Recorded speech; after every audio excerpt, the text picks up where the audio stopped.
My name is Adrian Mercer, and I am 35 years old. For the past 7 years, my entire world has revolved around one bright, restless spark, my son, Leo. We live in Harborview, a seaside town in coastal Maine where every dawn glints off slate rooftops and the salt air carries stories of distant horizons. My profession is far removed from the tranquil rhythm of the harbor. I'm a lead software engineer at Radiant Wave Technologies, a small startup that builds data visualization tools.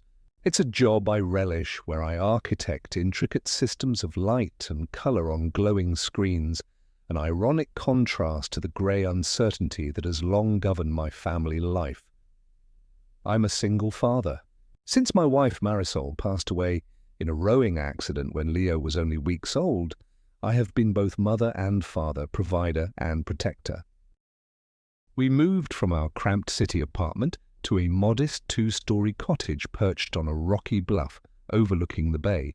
Every decision I make is for Leo: the math tutor I hired for him in 2nd grade, the winter coat I bought 2 sizes too large so it would last 2 winters, the bedtime story ritual I created after his first nightmare.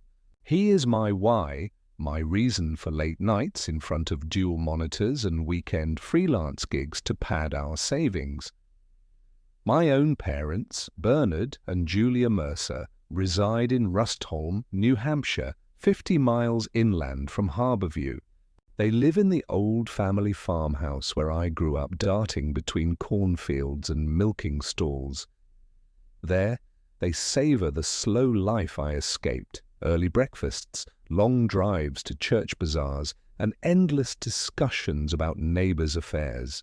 My younger brother, Everett, now 30, never settled into any career. He drifted through art schools and open-mic poetry readings, claiming he sought creative truth.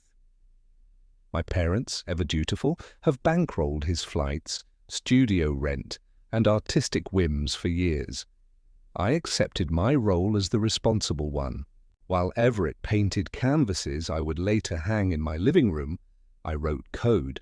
While my parents applauded Everett's latest gallery show, they treated my $26,000 annual salary as a wellspring they could tap at will for family needs. At first, the requests were gentle. "Adrian, dear, Everett's car broke down again. Could you cover the repair?" Or, "We're helping an elderly neighbor renovate her porch. Would you mind donating $50 toward the materials?" I said yes every time, transferring funds with a polite, "happy to help." Each time, I forfeited a little more of my own cushion. Then the demands escalated. One crisp October morning, as Leo and I were walking to his art class, my phone buzzed with a text from Mother. "Everett's rent is due tomorrow. He needs $900. Please handle it. We raised you to support your brother." My heart sank. 2 weeks earlier, I had just paid Leo's dental bill, $525, for a chipped front tooth. My own mortgage payment loomed, but I texted back, "Of course," and authorized a transfer, while Leo sketched a dragon on his tablet. That evening, after tucking Leo into bed, I noticed how quiet the house felt. A silence weighted with my own resentment. I remembered how my parents fussed over Everett's genius while I stayed silent about my late nights debugging code. The truth was, I loved helping, but this endless siphoning of my life's work left me hollow. As I stared at a blinking cursor on my laptop, I realized my brother's dreams were being funded by the one rigged to drown without complaint.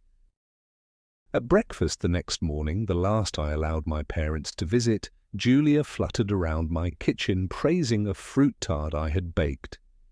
"Your pastry skills have really blossomed," she cooed. Bernard sat at the table, leafing through the local paper. I slid a green-framed invitation across to them. Everett's lease renewal notice, stamped overdue, demanding $900. "I can't pay this," I said, voice firm, surprising even myself. I have Leo's tuition, my mortgage, and living expenses. I'm done covering someone else's choices." They froze. My mother's face turned a dim lavender like storm clouds. My father's jaw clenched. "But he needs it," Julia began, her voice quavering with righteous indignation. "He's pursuing art. He must continue." I leaned back, my palms flat on the counter. "Art isn't an entitlement, Mom, and he's a grown man whose bank account should reflect his own decisions. I'm no longer the safety net." I saw shock, then anger flicker in their eyes. My mother opened her mouth, but no words came. Leo's laughter echoed from the staircase, a reminder of my true north. I smiled gently at my parents, the calm after a gale. "I love you both," I said quietly. "But it's time I finally love my own life more." That afternoon, when Leo chirped about drawing penguins for school, I felt a strange lightness. I had reclaimed the margin in my bank account and in my spirit. I vowed then that I would build a life anchored in dignity for my son and me. Unbeknownst to them, I had already formed an LLC, Silverbrook Investments, financed by an inheritance from my grandmother. Through it, 2 years ago, I quietly purchased the old farmhouse in Rustholm when it went up for auction after my parents fell behind on property taxes. They remained tenants, clueless of their landlord's identity. Now, as I left for work, I told myself this was only the beginning, the first line of code in a new program where I controlled the variables. For the first time in years, I felt in charge of my finances, my home, and most importantly, my family. The sun glinted off the bay as I drove away, leaving behind every ounce of obligation I had ever borne. The afternoon I received the restraining order, the sky over Harbourview wept gentle rain, as though the heavens understood the gravity of what was transpiring. I parked my sedan beneath the canopy of a Norway maple outside the municipal building and clutched the crisp stamped papers in my hand. The judge's signature glowed with a promise of safety. My parents, Bernard and Julia Mercer, were forbidden from entering my property, dialing my phone, or sending me messages of any kind. It felt surreal, as though I held a magical talisman that repelled their demands. Driving home, I rehearsed the calm explanation I would give to Leo. I kept the language simple, like explaining tides. Sometimes people we love make choices that aren't safe for us. The judge says we need space to heal. When I arrived, I found him perched at the dining table, absorbed in colouring books of cartoon sea creatures, his small brow furrowed at my solemn expression. "What's wrong, Dad?" he asked, setting aside his crayon. I knelt beside him and laid the order gently on the table. "Your grandparents hurt me," I said, searching for words that would neither frighten nor confuse him. "So the judge said they must stay away until we're ready." He studied the printed text, then tapped my hand. "They'll be okay, right?" His voice trembled like a candle flame. I swallowed, my own heart a roiling sea of guilt and relief. "They'll be okay, Leo, but right now we need to focus on being safe and happy." That evening, I built forts of blankets in the living room, and we camped beneath them, reading tales of brave knights and daring voyages. Leo's eyes shone with wonder, and for the first time since this ordeal began, I felt a buoyant hope. We fell asleep to the gentle rhythm of rain against the windows and the distant wail of a foghorn. The next morning, with dawn's pale light filtering through the curtains, I placed a call to Silverbrook Investments property manager, Elena Parks. "Elena," I said, voice measured, "please prepare to initiate formal eviction proceedings against my parents. They are 3 months behind on rent. I paused, picturing her nodding on the other end. Do not notify me of any communications from them. Handle everything discreetly. I spent the remainder of the morning assembling a care package for my brother, Everett. Despite everything, I still cared for him. I gathered artisanal coffee beans, his favourite, a hardcover poetry anthology, and a handwritten note. Dear Everett, I admire your passion. Here is a token so you may continue your art. Love, Adrian. I slipped the envelope into his P.O. box at the Harbour Post Office, determined that kindness should not be erased by my parents' cruelty. That afternoon, when I picked Leo up from school, his teacher, Miss Hawthorne, hesitated before handing him to me. He's been tearful at recess, she said softly. He misses his grandparents. I nodded, thankful for her concern. We're working through something, I told her, but I promise he's safe here. I buckled him into his booster seat, and he looked at me with those wide eyes. Promise we'll see Grandma and Grandpa again? He asked. I forced a gentle smile. Someday, buddy, when they learn to be kind. Returning home, I found a voicemail from my mother's old friend, Aunt Lorraine. Her voice trembled with indignation. Julia and Bernard are respectable people. How dare you treat them like criminals? I muted the speaker and deleted the message. No lecture could sway me now. That evening, I resolved to reclaim every corner of our lives. I dusted family photographs from the living room shelves, images of birthday cakes and fishing trips, and replaced them with recent snapshots of Leo's artwork. A soaring eagle rendered in watercolor, a vibrant portrait of our seaside cottage. On the mantel, I positioned a small brass plaque engraved with our house's coordinates: 43 degrees, 46 minutes north, 72 degrees, 5 minutes west. It felt like planting a flag on newfound territory. Late that night, I awoke to the shrill clamor of my doorbell. My heart slammed against ribs like a desperate bird. I peered through the peephole to see Julia, drenched by rain, her umbrella collapsed at her feet, eyes blazing with accusation. Before I could react, she pounded again. Fear and fury intermingled in my chest. I reached for my phone and dialed 911. Yes, I said into the receiver. There's an unauthorized person at my front door who refuses to leave. Moments later, distant sirens threaded through the downpour. Julia staggered back when she saw the patrol cars flashing lights. I opened the door just enough to whisper, "You cannot be here." She shrieked a curse and vanished into the darkness, leaving behind a soggy echo of betrayal. When the officers left expressing professional sympathy, I found Leo curled at the foot of our bed, clutching his blanket. "Dad," he murmured, voice trembling. "They're mean." I gathered him in my arms, tucking wet strands of hair behind his ear. "They are," I whispered. "But you and we're safe now." In the days that followed, the restraining order and eviction notice took effect. I watched as my parents packed their few remaining belongings from the farmhouse, unaware that their son owned the very land they trudged across. Everett's art remained untouched, his canvases painted between tears.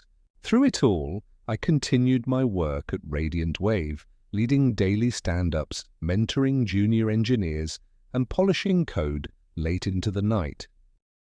But now, each line of software I crafted felt unburdened, as though I had finally cleared out the dead branches to let sunlight stream through. One afternoon, Leo bounded into my home office, holding a hastily drawn invitation. "Dad, art show at school next week. Want to come?" My chest tightened with pride. "Of course," I said, smiling wide. As he danced away, I realized I was no longer defined by my parents' expectations or my brother's whims. I was defined by this small being who painted hope in every stroke. And in that moment, surrounded by glowing monitors and quiet determination, I glimpsed the life I had fought for. One anchored in honesty, independence, and the boundless love between a father and his son. The morning after the courthouse visit dawned clear and bright, a startling contrast to the turmoil still echoing in my mind. I woke to Leo's cheerful hum as he shuffled down the stairs, his tiny slippers padding across the hardwood. He carried a folded piece of construction paper emblazoned with glitter and glued on seashells, his latest award for good behavior. I smiled, heart buoyed by his resilience. He thrust the craft into my hands. "For you, Dad," he said, eyes shining. "Thank you for keeping me safe." I knelt to envelop him in a hug. "Thank you for being my brave little buddy," I whispered. His tousled hair smelled faintly of sea breeze and soap. After breakfast, oatmeal swirled with maple syrup and fresh blueberries, we prepared for the day's visitors, the property manager, Eleanor, and a locksmith she'd arranged. They arrived promptly at 9, carrying clipboards and toolkits. Elena's calm professionalism was a balm. "Mr. Mercer," she greeted, extending her hand, "as of today, your parents' lease is terminated. They have until midnight to vacate the farmhouse. Shall I oversee the lock change once they're gone?" I nodded, voice steady. "Yes, please. And arrange for new tenants or list the property for sale, whichever is quicker." Elena jotted notes, confirming her understanding. The locksmith, a young man with paint-splattered jeans, measured the old doorframe. "I'll have ceramic cord deadbolts installed by afternoon," he said. His competent efficiency felt like another stitch sealing the gap in my life. While they worked, I took Leo to the park. The air was crisp, sunlight danced on rippling waves of the harbour. He clambered up the jungle gym and swooped down the slide with glee. I perched on a bench watching him, my mind drifting back to memories of my childhood, chasing fireflies in that very farmhouse yard, climbing ancient oaks with Everett. The contrast between then and now felt both jarring and liberating. At lunchtime, I packed sandwiches and apple slices into our picnic tote. We sat beneath a linden tree, the scent of blossoms tickling our senses. Leo chatted about his friend Ava's birthday party and the new science project he was eager to start. I listened, present for each detail, marveling at his capacity to find joy amid upheaval. Returning home, I encountered the locksmith replacing the bolts. He smiled when he saw Leo. "Want to help me turn the wrench?" he offered. Leo's face lit up. He grasped the handle and gave a confident twist. The locksmith guided him through a few motions, then winked at me.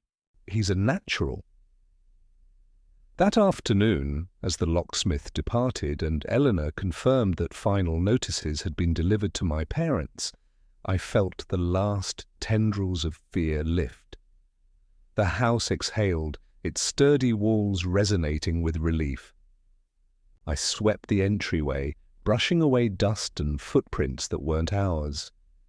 Then I placed a doormat bearing the words, "Welcome to our new beginning." Leo helped me, stamping his small handprints into the fibers. In the days that followed, I focused on healing our home and our hearts. I scheduled therapy for both myself and Leo with Dr. Miranda Coates, a child specialist renowned for her gentle approach.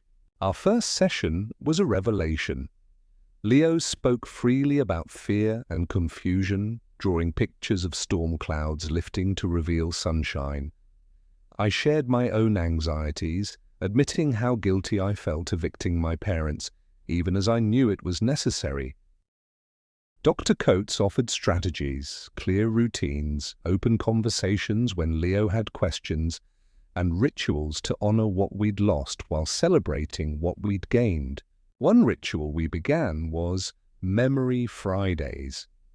Each week, Leo and I would choose a memory, write it on a paper boat, and send it drifting down the creek behind our cottage. The first Friday, Leo wrote Building Forts with Dad, and I added Sunday morning pancakes.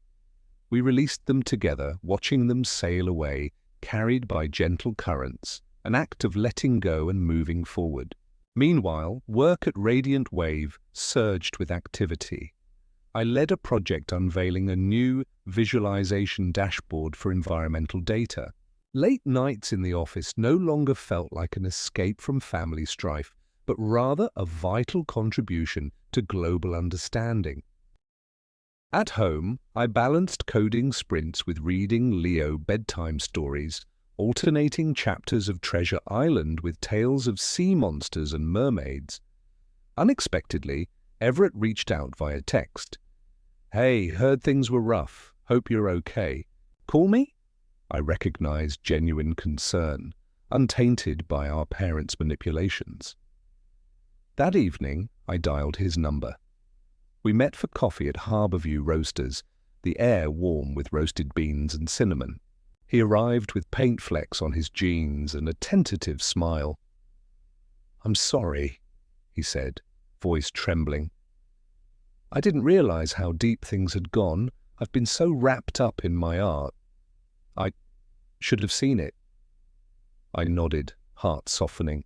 "I never wanted to push you away," I replied.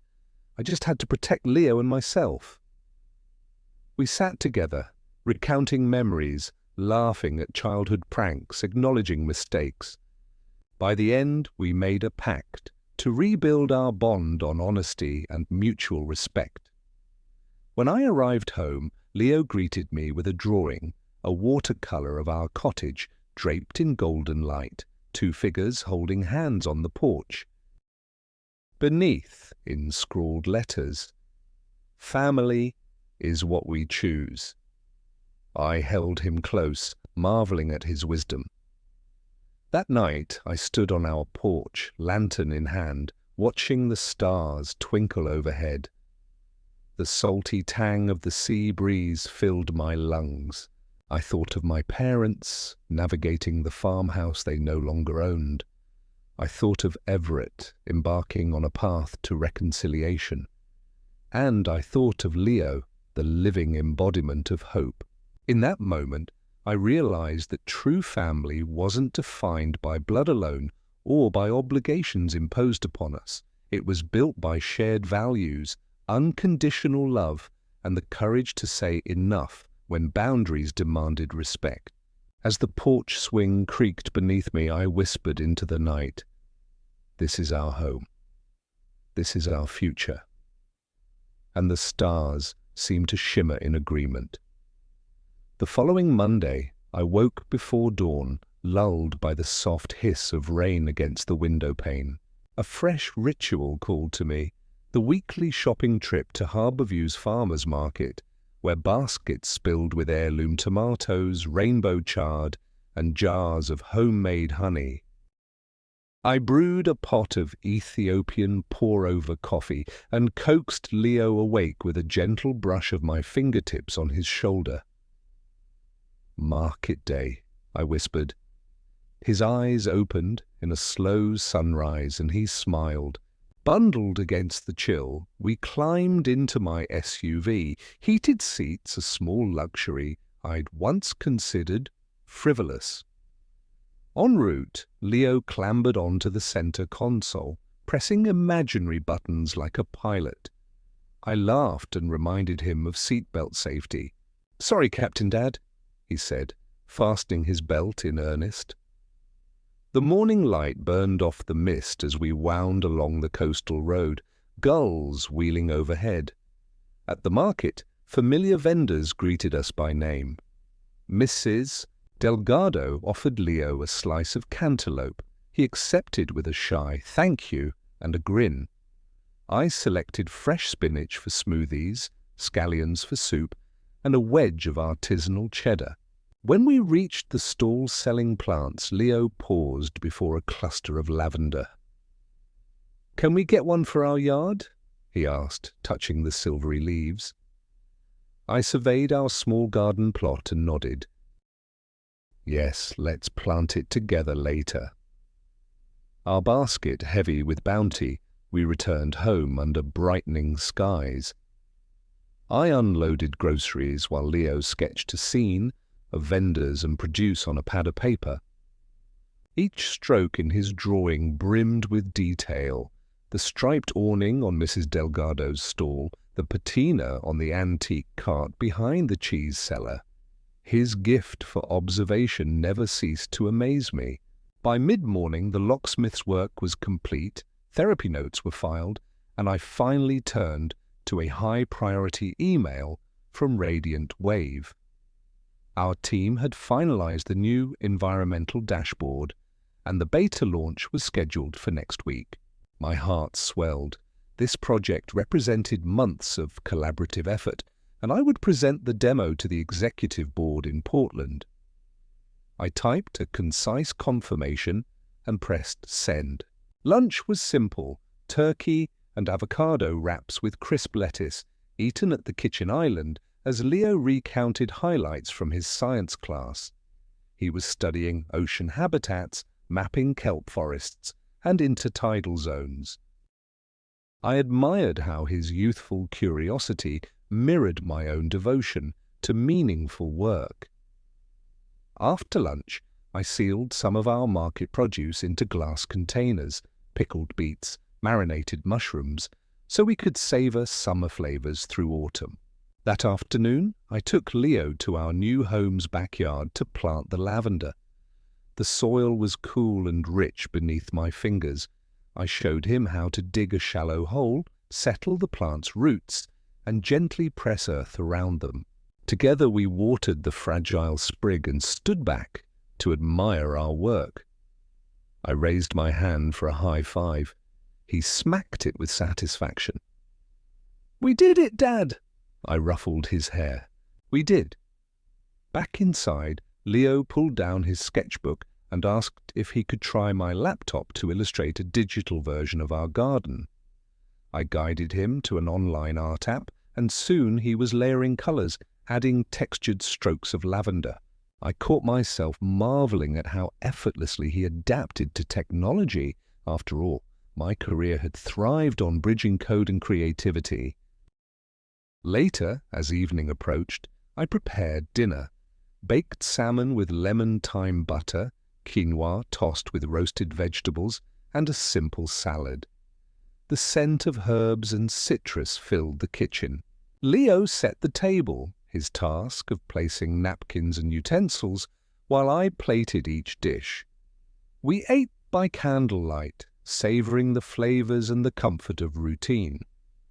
After dinner, I cleared the dishes while Leo practiced piano.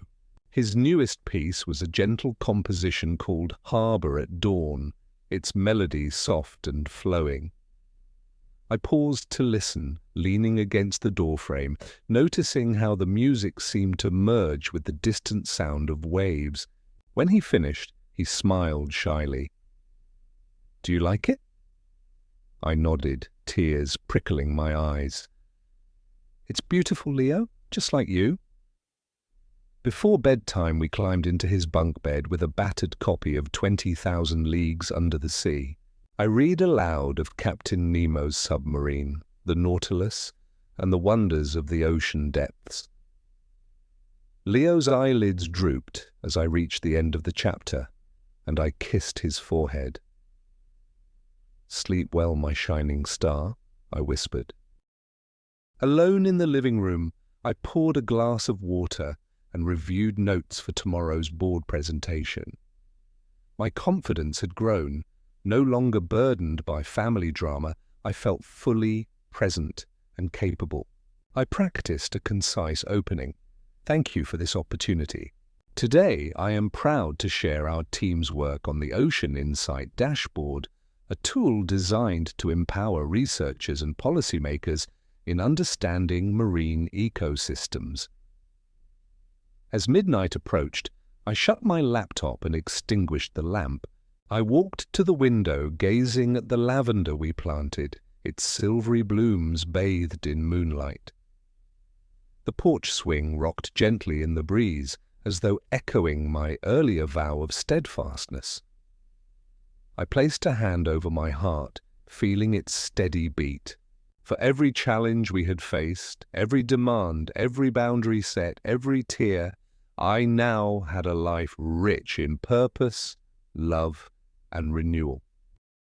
In the quiet of our new home, I finally understood the true meaning of family. It is not simply those who share our blood, but those who build our lives with us through respect, kindness, and the courage to grow. And as I climbed into bed, my last thought was gratitude for the journey, for Leo, and for the bright horizon still unfolding before us. The morning light filtered through the curtains as I stirred awake, cradled by an unfamiliar sense of calm.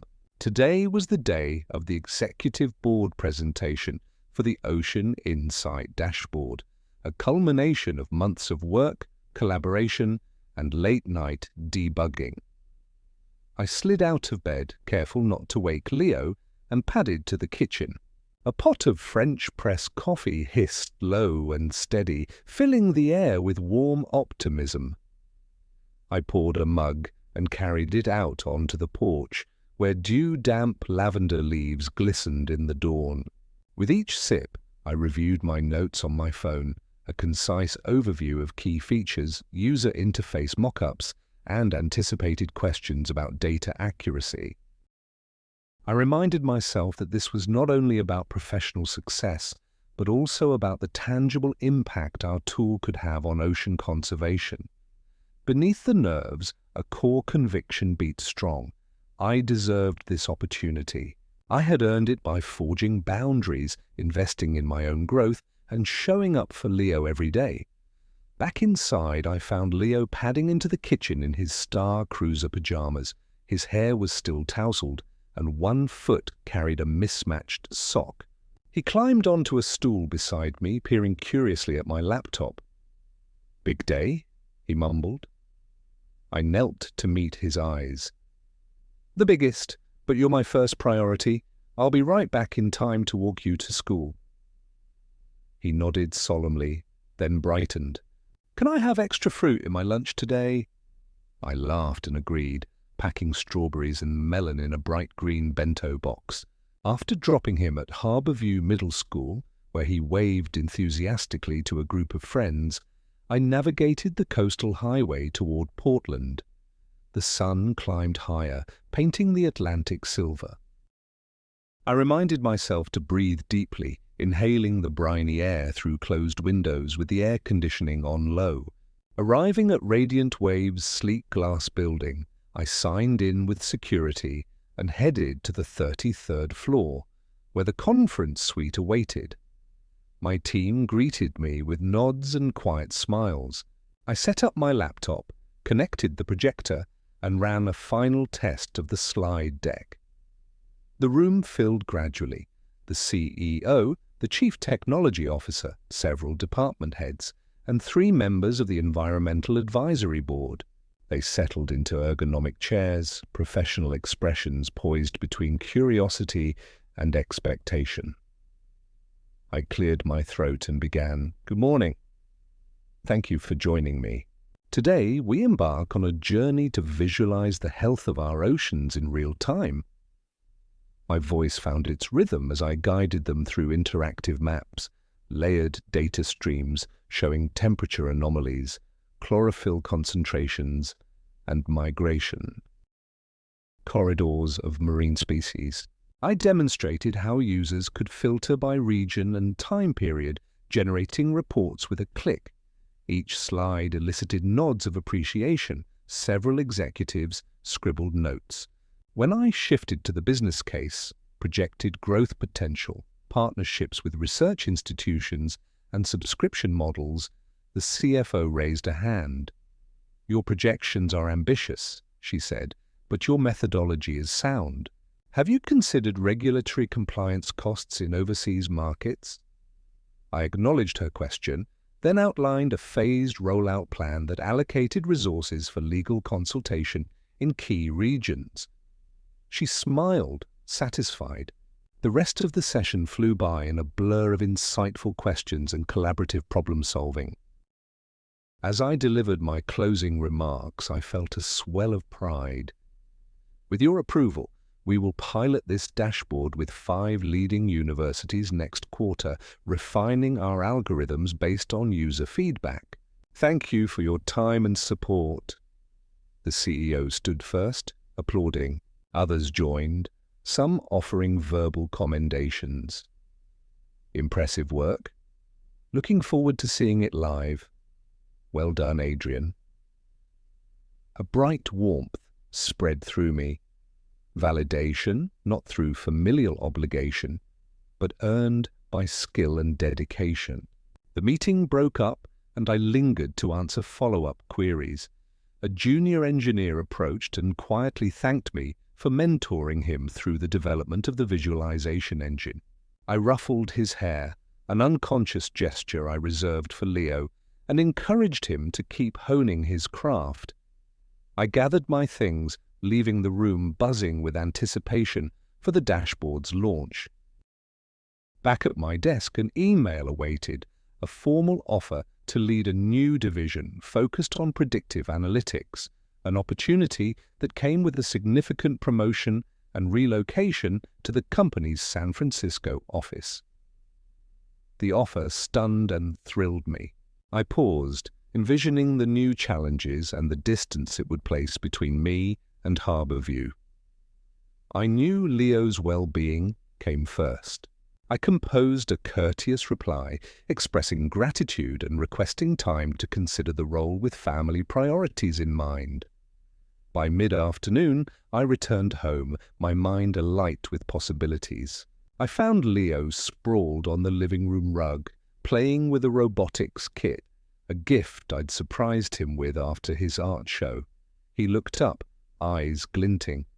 "Dad, they love my robot!" he exclaimed. He demonstrated a whirring arm and a blinking LED face. I clapped, genuinely impressed. "Oh, that's fantastic, buddy. You're a brilliant engineer, just like your old man." He beamed, then hesitated. "Will you still read me bedtime stories tonight?" I dropped to one knee. "Always." That evening, we sat on the porch swing, wrapped in blankets. The sky glowed pink above the bay. Leo tucked his head against my shoulder and asked, "Can we build a robot that helps clean the ocean?" My heart soared at his blend of creativity and compassion. "Absolutely," I said, tracing patterns on his hand. "We'll build it together." Inside, after tucking him in, I stood by the window watching his room's nightlight form a halo around his small silhouette. I thought of the crossroads before me, a career leap across the country, or staying anchored in this seaside sanctuary. But for the first time, I knew my choice would not be dictated by guilt or obligation. It would be room for Leo to flourish, for me to lead with integrity, and for our family, chosen through respect and love, to chart its own course. I whispered into the dark, "Whatever we build, we'll build it together." And the night seemed to murmur its agreement. Saturday dawned luminous and warm, a rarity in early autumn, as if Harborview itself celebrated our newfound freedom. I brewed a pot of hazelnut coffee and carried 2 steaming mugs onto the porch. Leo followed, clutching his stuffed owl, Athena, who sported a tiny bandage over one wing courtesy of a Lego mishap. We sat side by side on the swing, inhaling the briny breeze and listening to the gulls crying overhead. "I want to show you something today, Dad," Leo announced, eyes bright with excitement. He unfurled a hand-drawn map of the coastline, complete with tide pools, rocky outcrops, and a starred marker at the creek where we'd launched paper boats. "A treasure hunt," he declared, "for ocean trash." My heart swelled. His empathy for marine life had blossomed into action. "Lead the way, Captain," I said, offering him my hand. We packed a tote with gloves, Ziploc bags, and a small first aid kit, essentials for any seaside expedition. Leo donned his rain boots despite the sun, a habit from our rainy adventures. I slipped on my hiking sneakers, tucking the map into my back pocket. We set off along the bluff trail, the ground dappled by golden sunlight filtering through amber leaves. At the creek's mouth, we paused. The tide was low, exposing a ribbon of pebble-strewn sand. Leo pointed to shards of rope, tangled among seaweed. "We start here," he said.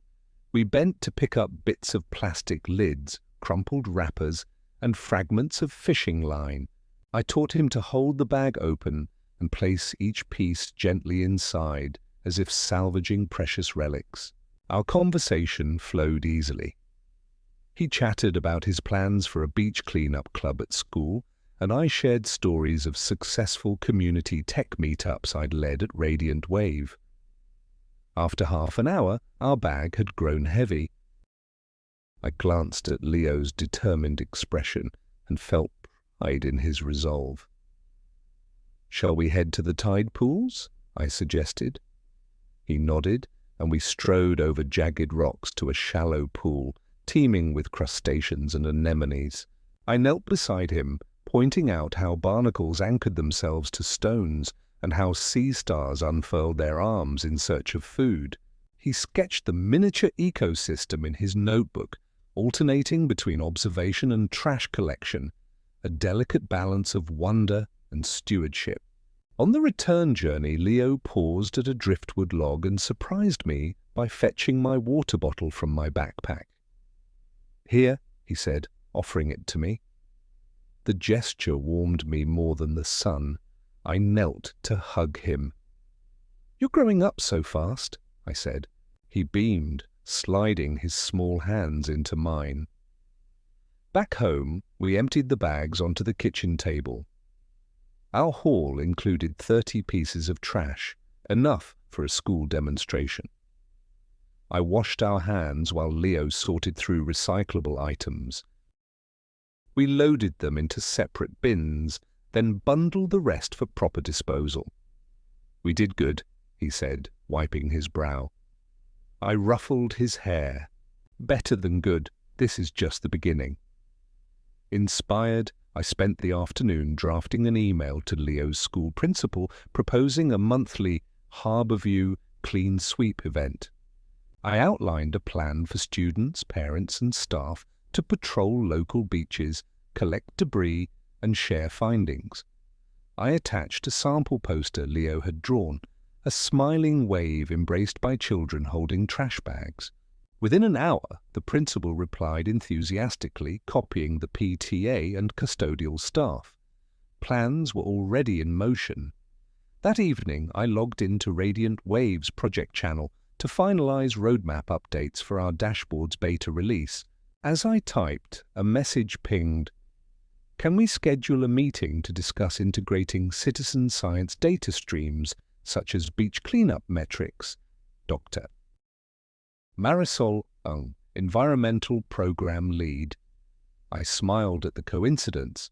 Marisol's expertise could enrich our platform with exactly the kind of community-driven insights Leo and I championed. I drafted a reply, "Absolutely. Let's connect next Tuesday." Dinner was a shared affair, homemade pizza with kale, roasted garlic, and goat cheese.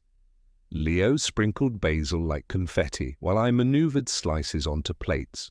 We ate at the window table, watching the orange glow of sunset streak across the harbour. Afterward, we curled on the couch to watch Finding Nemo, a tradition we'd upheld since Leo first learned the word ocean. The film's themes of exploration and protection resonated more deeply now that we actively preserved our shoreline. Before bedtime, Leo climbed onto my lap with his stuffed Athena tucked under one arm. He looked up at me. "Dad, what if I grow up and work on the ocean cleaning robot?" I held him close. then I'll be the proudest dad in the world." He yawned, eyes heavy with contentment. "Let's build it together," he murmured. In his doorway I paused to watch him drift to sleep, his brow unfurrowed, a small smile lingering on his lips. I whispered, "Always," and closed the door. In the stillness, I realized that our story continued to unfold, not in grand gestures of legal triumph or career milestones, but in these simple, shared moments of purpose, father and son, partners in both play and stewardship. And as I descended the stairs, the last glow of twilight fading, I carried with me a renewed conviction that true legacy is built one compassionate act at a time in the hearts we nurture and the world we choose to protect. Sunday morning arrived with a soft hush, as if the world paused to catch its breath. I stirred to the muted twitter of sparrows outside our window. The sun filtered through gauzy curtains, painting the room in gentle gold. Leo was already awake, seated on the edge of his bed with a tattered copy of The Little Prince in his lap. He glanced up and smiled. "Dad, can we start today by doing something for Uncle Everett?" His tone carried a seriousness that belied his 8 years. I swung my legs over the side of the bed.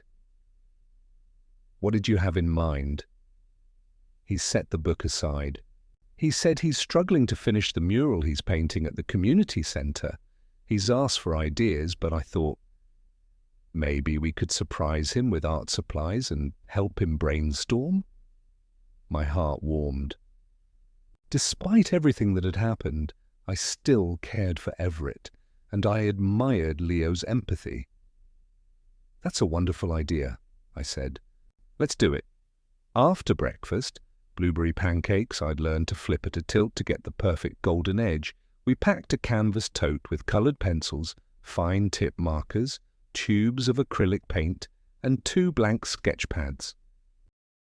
I added Leo's own small watercolor set, wrapped in a ribbon. He chose it carefully before placing it atop the pile. We drove inland along the winding highway to the Harborview Community Center. The building was a squat brick structure that had once housed a schoolhouse, now repurposed for workshops and gatherings. Through its front window I saw Everett standing on a ladder in the main hall, painting broad strokes of ocean waves across an expanse of wall. His blonde hair was tied back in a loose knot, and flecks of blue and green speckled his jeans. Leo bounded out of the car and called, "Uncle Everett!" He waved, and Everett descended the ladder with a mix of surprise and delight. I pulled alongside and handed over the tote. "Surprise," Leo declared proudly. "We brought supplies and ideas." Everett knelt to Leo's height, eyes moist. "You two are amazing," he whispered. He opened the tote and examined each item with reverent care. "This will help so much. Thank you," I nudged him gently. "Why don't the 3 of us take a break and sketch out ideas? Fresh eyes can spark new inspiration." He nodded and led us inside. We spread a drop cloth on the floor and unwrapped the sketch pads. I drew a curved horizon line with pastel chalk, then sketched a silhouette of a diver exploring a coral reef. Leo, perched beside me, sketched a school of fish forming the shape of a heart.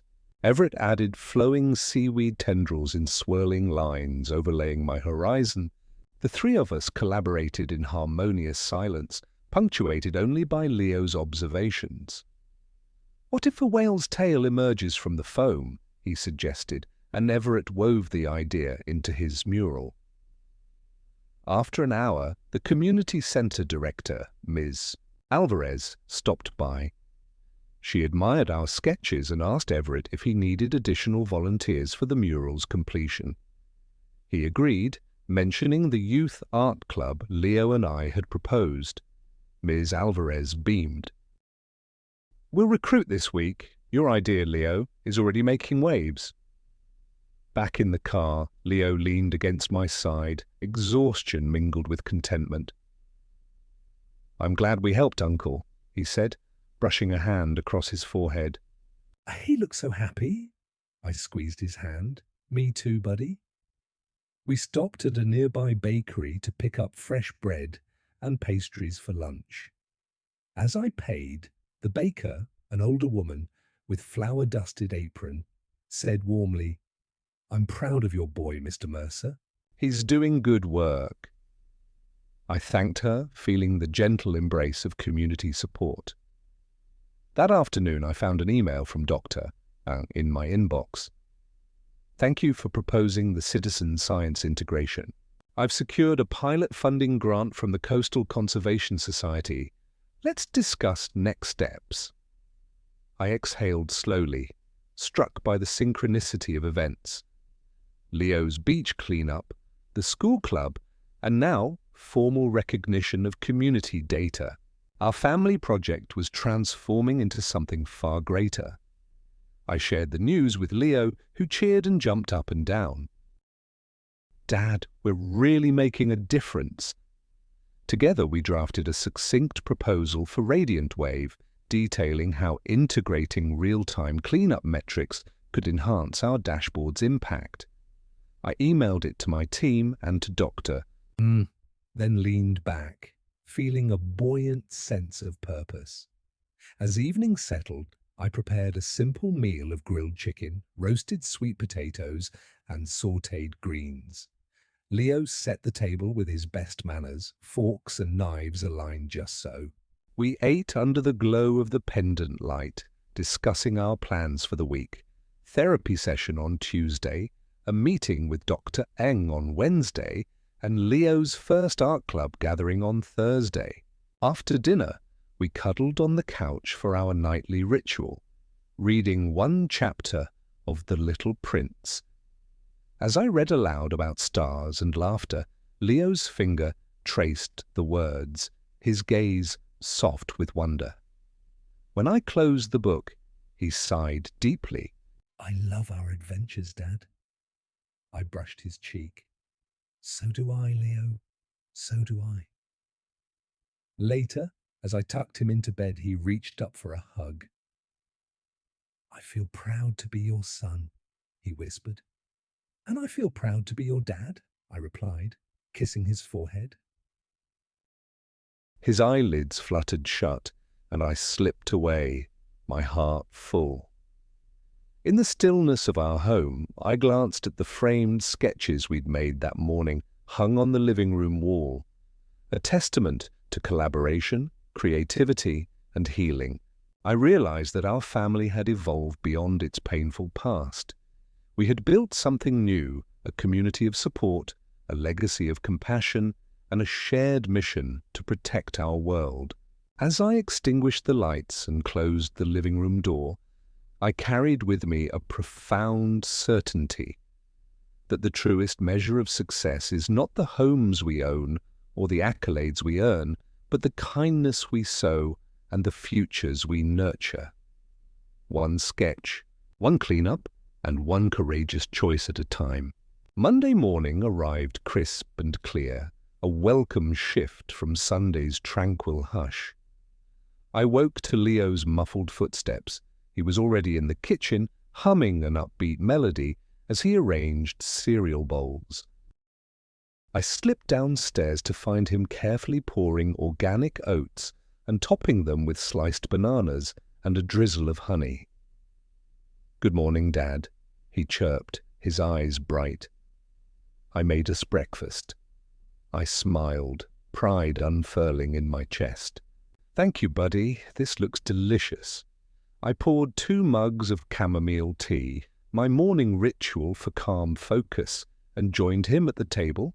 We ate in companionable silence, broken only by the soft clink of spoons and Leo's contented sigh. After breakfast, I tucked Leo's lunch, turkey sandwich on whole grain bread, apple slices and carrot sticks, into his backpack. He grabbed his sketchbook and water bottle. As we headed for the car, he looked up at me. "Don't forget therapy today," he reminded with gentle firmness. I ruffled his hair. "I won't, Leo. I'll pick you up right after." At 9 o'clock, we arrived at Dr. Coates's office. Leo and I exchanged a quick hug before we entered the warm waiting room, lined with children's drawings of smiling families. Our session began with Leo leading the way. He showed Dr. Coates his emotion chart, a grid where he'd illustrated faces expressing joy, fear, anger, and love. He pointed to the brave face when he talked about standing up for me at my parents' house. Dr. Coates praised his honesty and suggested we practice brave breaths, inhaling for 4 counts and exhaling for 6, to steady ourselves in tense moments. When it was my turn, I shared lingering guilt over distancing from my parents, even as I knew it was necessary. Dr. Coates listened with empathy, then offered a metaphor. Imagine your heart as a garden. You can remove weeds, family expectations that hurt you, without uprooting the strong trees of your love and compassion. Her words resonated. I realized I could honor my past without letting it choke my present. After the session, Leo insisted on buying us chocolate chip cookies at the corner cafe. We indulged our treat outdoors, laughing at the creamy sweetness as crumbs scattered on the table. "This feels like a celebration," Leo declared, licking his fingertips. I agreed. It is. We're growing stronger together. Back home, I dove into work for a few hours. My inbox glowed with messages, the beta feedback from Portland's university partners, Elena's confirmation that the new tenants had moved into the farmhouse, and Dr. Ng's follow-up with proposed data formats for cleanup metrics. I drafted a response detailing our API specifications, then built a quick prototype demonstrating how beach cleanup events could overlay on real-time ocean temperature maps. I attached visuals and sent it off with a confident click. By mid-afternoon, I left for Leo's school to join the first meeting of the Harborview Beach Guardians Club. Parents and students gathered in a sunny classroom filled with marine posters and models of sea creatures. Principal Ramos opened the session by praising Leo's initiative. We brainstormed club activities, monthly beach cleanups, crafting awareness posters, and hosting guest speakers like local surfers turned environmental activists. I volunteered to create a simple website for sign-ups and to document our progress. Leo beamed as he pinned his poster, an image of children with trash bags against a backdrop of dolphins, on the bulletin board. That evening, I tucked Leo into bed and settled beside him with a new book on ocean robotics I'd ordered after he suggested building a cleanup robot. We read an excerpt about how sensors detect plastic bits of different sizes. Leo's eyes widened in fascination. "Someday we'll build ours," he whispered. I stroked his hair. "Yes, Leo, someday we will." Tuesday dawned rainy and grey. I dropped Leo at school, then headed downtown for my weekly check-in with Radiant Wave's executive sponsor, Ms. Caldwell. We met in a sunlit conference room atop the Glover Building. She praised the rapid prototype I'd sent, noting its potential to attract grants and partnerships. We discussed framing a case study for the Coastal Conservation Society, highlighting how community-driven data strengthened policy recommendations. She asked if I could prepare a short presentation for the next board meeting, an opportunity to further elevate our project's visibility. I agreed enthusiastically, already plotting slides in my mind. The rest of Tuesday blurred between coding sprints and conference calls. By late afternoon, I received a Slack message from Dr. Ng. The grant committee approved our pilot program. "I'm drafting the contract and will send it for your review tomorrow." I pumped my fist in quiet triumph. With each milestone, our collaborative vision edged closer to reality. Wednesday evening, after dinner of grilled lemon pepper chicken and quinoa salad, I and Leo faced our chalkboard wall, our canvas for planning. I sketched a timeline, finalize API integration by Friday, design club t-shirts by next Wednesday, and develop a curriculum for beach cleanup workshops. Leo added colourful dots marking each achievement. 4 completed tasks already. He smiled, satisfaction radiating from him. Thursday arrived with sun and a touch of autumn chill. I joined Leo's art club after school in the community centre's bright studio. He showed me the group's inaugural mural, vibrant coral reefs teeming with fish, octopi and sea turtles. He proudly pointed out a little boat collecting trash, a tribute to our shared mission. I encouraged him to guide the younger kids in detailing the waves, then chatted with Ms. Alvarez about hosting an exhibition of children's environmental art. She loved the idea and proposed opening it at the Harbour Festival next month. That night, I drafted an email to Radiant Wave's marketing team asking them to feature our citizen science initiative in the company blog. I attached photos of Leo and me cleaning beaches and of his art. My fingers trembled only with excitement. I hit send and imagined the ripple effect. Families inspired to join our efforts, scientists empowered by community data, and a legacy built on hope and action.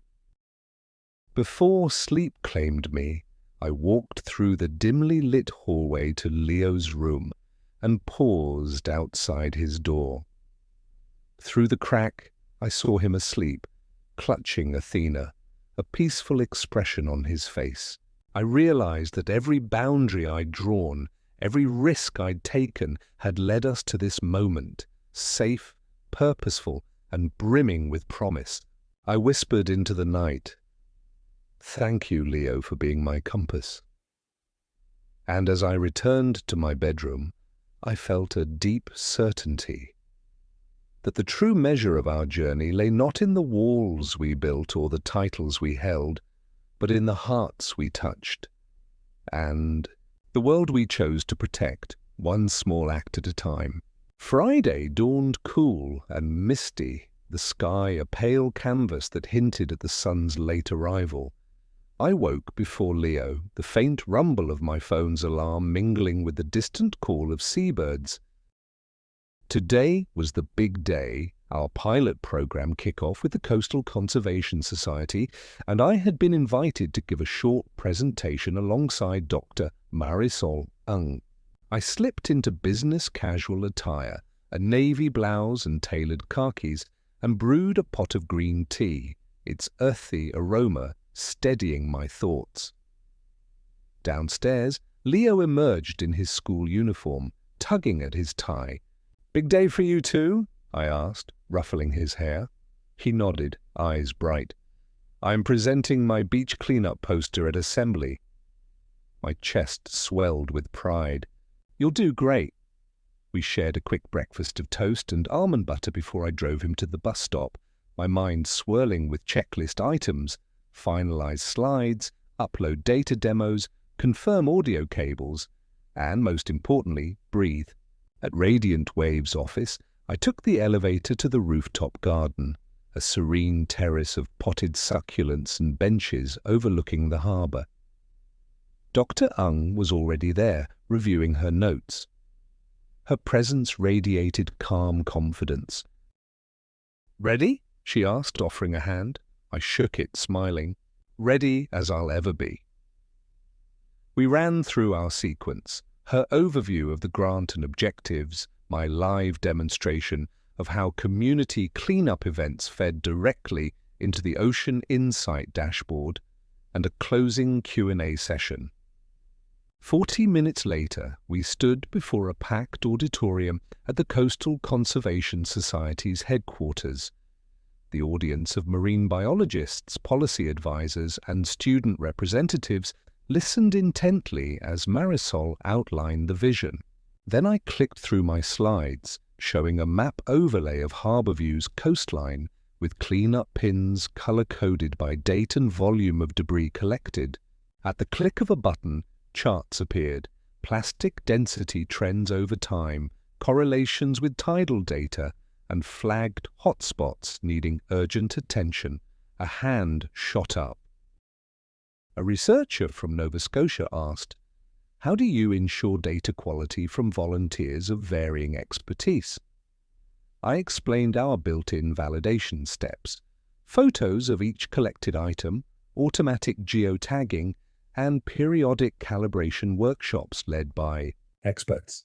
We supplemented raw counts with occasional site visits to verify accuracy. The researcher nodded, impressed. Another attendee inquired about expanding the model globally. I described our modular architecture and invite for partner institutions to adopt our open-source plugin, an invitation that drew nods and murmurs of approval. The Q&A flowed seamlessly, culminating in applause that resonated like crashing waves. As the session closed, several attendees approached to exchange cards and propose collaborations. One environmental NGO from California requested a pilot for their beaches. Another conference organizer invited me to speak at a symposium on citizen science. I and Marisol exchanged triumphant glances. Our labor of love was scaling far beyond harbor view. Later that afternoon, I returned to my desk where an email awaited. "Congratulations, your dashboard has been nominated for the Global Sustainability Award. We will announce finalists in 2 weeks." My breath caught. I forwarded the message to Marisol and our development team, adding, "Excellent work, everyone. Let's celebrate." As I packed up to leave, my phone buzzed. A photo from Leo's classmate's parent, Leo standing by the school's display board, pointing at his Beach Guardians Club poster, surrounded by curious younger students. I melted at the sight and immediately texted him. "Saw the pic. Amazing work. Proud of you." Seconds later, he replied, "Thanks, Dad. Wish you could have seen it." I snapped a quick selfie beneath the Radiant Wave sign and sent it back, adding, "I did, in spirit. See you soon." Driving home along the harbour road, I paused at the beach lookout. The tide was low, exposing ribbon-like pools and driftwood. I gathered driftwood, sea glass, and flattened rope pieces, future teaching aids for Leo's club. Each item I tucked into the passenger seat felt like a token of our shared journey. That evening, we convened our first meeting of the Beach Guardians Club at the community centre. 15 eager students and a handful of parents filled the room. Leo opened with a brief speech, his voice clear and confident. "Our mission is to protect our shoreline, one piece of trash at a time." He then introduced the concept of uploading cleanup data to the dashboard. I guided everyone through a hands-on demo on tablets, and the room buzzed with excitement. Afterward, a teenage girl approached Leo. "Your poster inspired me," she said softly. "I want to volunteer every time." Leo's grin could have outshone the sun. As parents lingered to sign permission slips, I realized our initiative had kindled genuine enthusiasm. Walking home under a cobalt sky streaked with stars, Leo chattered about tomorrow's plans. A beach stroll to spot microplastics and an art session to design club T-shirts. I listened, marveling at his energy. At our doorstep, he turned and hugged me fiercely. "Thank you for helping me help the ocean," he whispered. I hugged him back, my heart full. "Thank you for showing me the way." Inside, as I prepared tea and he did his homework, I reflected on our week. A tapestry of community, innovation, and family. From legal battles to tech triumphs, our story had carried us to unexpected heights. But the heart of it remained unchanged, a father and son united in purpose, shaping a world where compassion and action walked hand in hand. And as I finally climbed into bed, the Global Sustainability nomination shining on my phone screen, I knew that no accolade could top the simple joy of seeing Leo's bright eyes light up at the thought that, together, we were making a difference. One shoreline, one data point, and one courageous heartbeat at a time. Monday dawned soft and golden, the sky streaked with pastel pinks and oranges that promised a pleasant day. I stirred before my alarm, lulled awake by the distant cry of a loon on the bay. Sliding out of bed, I wrapped myself in a warm shawl and padded into the kitchen, where I found Leo already at the counter, meticulously arranging his coloured pencils by hue. When he saw me, he beamed. "Dad, it's a big week. Award finalists announced today, and the club's second clean-ups this Saturday." His enthusiasm was infectious. I poured 2 mugs of honey lemon tea and joined him at the island. "Indeed," I said, lifting my mug. "And no matter what happens, I'm proud of everything you've accomplished." After breakfast, a shared bowl of creamy porridge, topped with cinnamon and apple slices, I kissed Leo on the forehead and reminded him of his school schedule. He grabbed his satchel and sketchbook and bounded out the door, promising to bring home art for me to see. I watched him go, marveling at how confident and caring he'd become since our journey began. Once Leo was on the bus, I settled at my desk to prepare for the day's tasks. First on my list, a video call with Radiant Wave's CEO, who would inform me of the Global Sustainability Award finalists. My heart fluttered as I clicked into the meeting link. The CEO's smile greeted me first. "Adrian, congratulations," she began. "You and your team have been named one of 5 finalists for the award." My chest tightened. "Thank you," I managed, my voice warm with gratitude. She continued, outlining the criteria for the next round. A 2-minute highlight reel showcasing impact, followed by an in-person pitch at the awards gala in Boston next month. I jotted notes furiously, excitement and nerves mingling in my veins. "I appreciate the opportunity," I said. "We'll prepare the materials right away." The rest of my morning blurred between emails and prototype tweaks. I drafted a script for the award reel, highlighting 3 key achievements: integration of citizen science cleanup data, the expansion to 5 pilot regions, and Leo's Beach Guardians Club as a living model of community engagement. As I wrote, I sketched out visuals, maps lighting up with cleanup pins, children in rain boots gathering debris, and a father-son duo clasping hands beneath a starlit sky. Each image felt like a tribute to our shared journey. By mid-afternoon, I slipped out of the office to grab takeout for Leo's after-school snack, his favorite, roasted vegetable sushi rolls. I raced home, eager to see his new watercolor of cleanup volunteers working under a bright sun. Sure enough, he was waiting in the driveway, pencil case in hand. He waved and I handed him the sushi box. "Guess what?" he exclaimed, eyes sparkling. "My poster got featured in the school newsletter." He held out the printed page. His art of children walking along the beach topped the article. I scooped him into a hug. "That's incredible, Leo. You're inspiring so many." After dinner, a simple stir-fry of tofu, peppers, and brown rice, I ushered Leo to the living room for our nightly ritual, drafting storyboards for the award highlight reel. We worked side by side, me typing notes, him sketching frames. He drew a small paper boat sailing on waves littered with trash, transforming into a vessel of hope once clean-up heroes boarded it. I laughed. "That's brilliant, Sweet Pea." "That's exactly the tone I want." He grinned, pride radiating from him. Later, I tucked Leo into bed. "Dad?" he whispered. I sat on the edge and took his hand. "Yes?" "Will you win?" he asked, voice earnest. I kissed his forehead.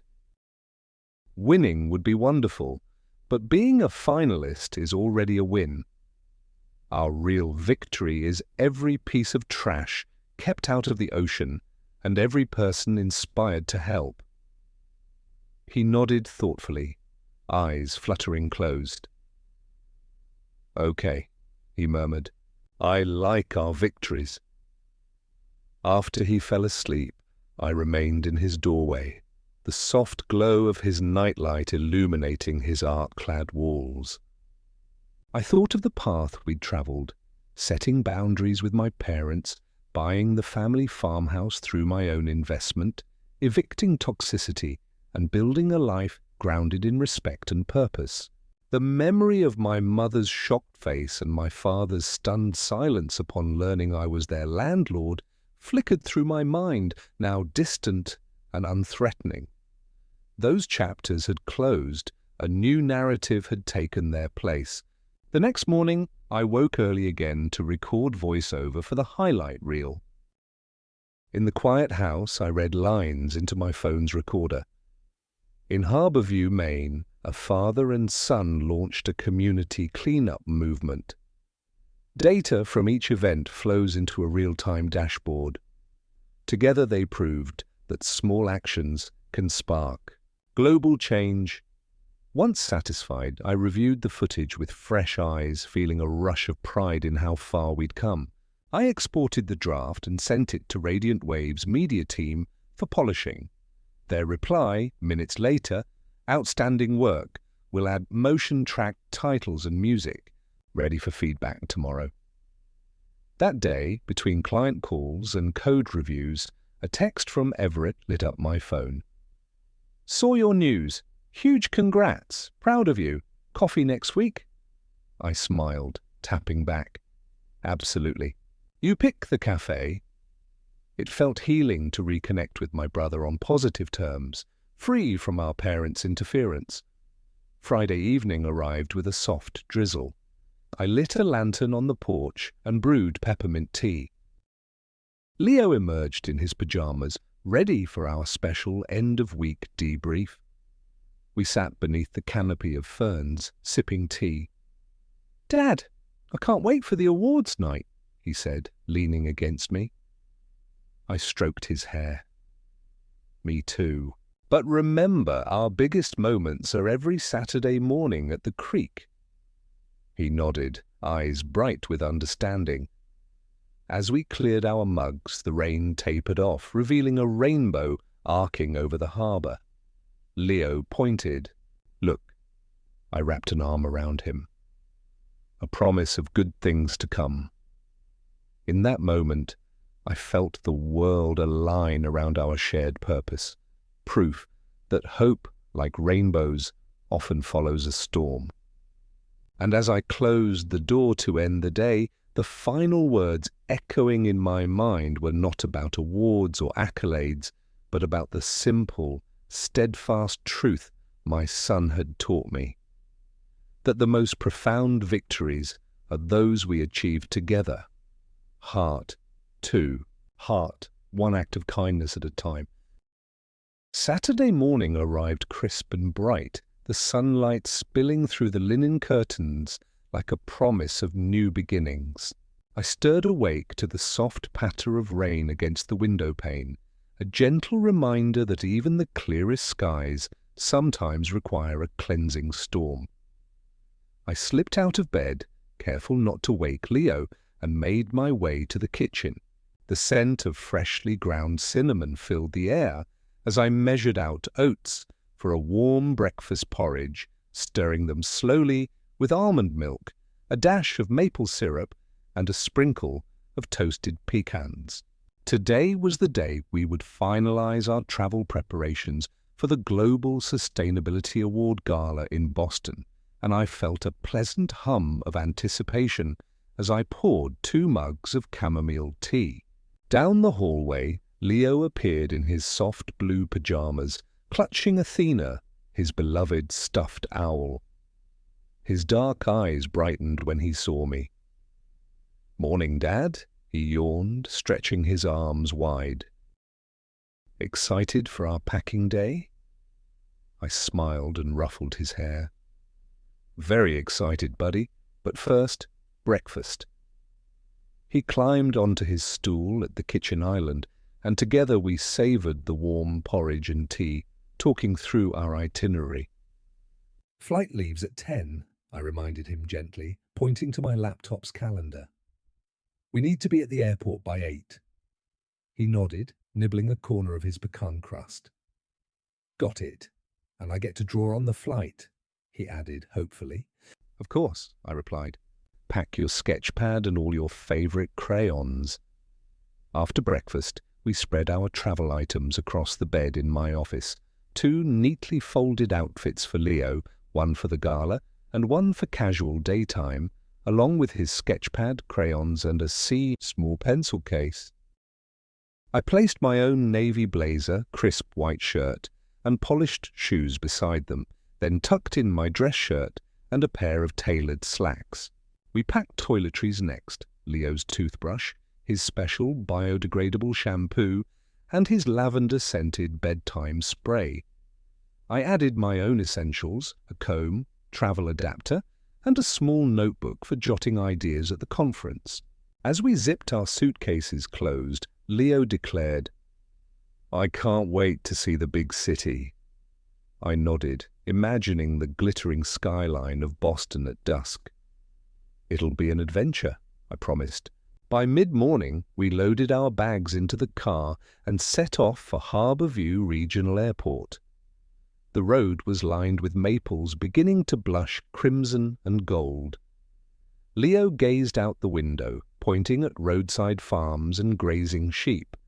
Look at those woolly clouds, he said, referring to the sheep, and I chuckled at his childlike wonder. At the terminal, we wheeled our suitcases into the bustling departure lounge. I checked us in, navigated security, and guided Leo toward Gate 6, where the small regional jet awaited its passengers. As we boarded, Leo clutched my hand. He peered into the cockpit, mesmerized by the control panels. Captain Dad, he teased, giving me a mock salute. I settled into our seats by the window and helped him buckle in. Ready for takeoff? I asked. He nodded, eyes wide with excitement. When the engines roared to life, we soared above the patchwork quilt of fields and coastline, the world below shrinking into a mosaic of greens and browns. During the flight, Leo sketched quietly. Ocean scenes, sky lanterns, and imagined cityscapes. I reviewed the final draft of our award highlight reel on my laptop, adjusting the sequence of footage so that Leo's Beach Guardians Club appeared at the very end, a triumphant finale. I re-recorded one line of narration to align with a photograph of Leo releasing a paper boat down the creek.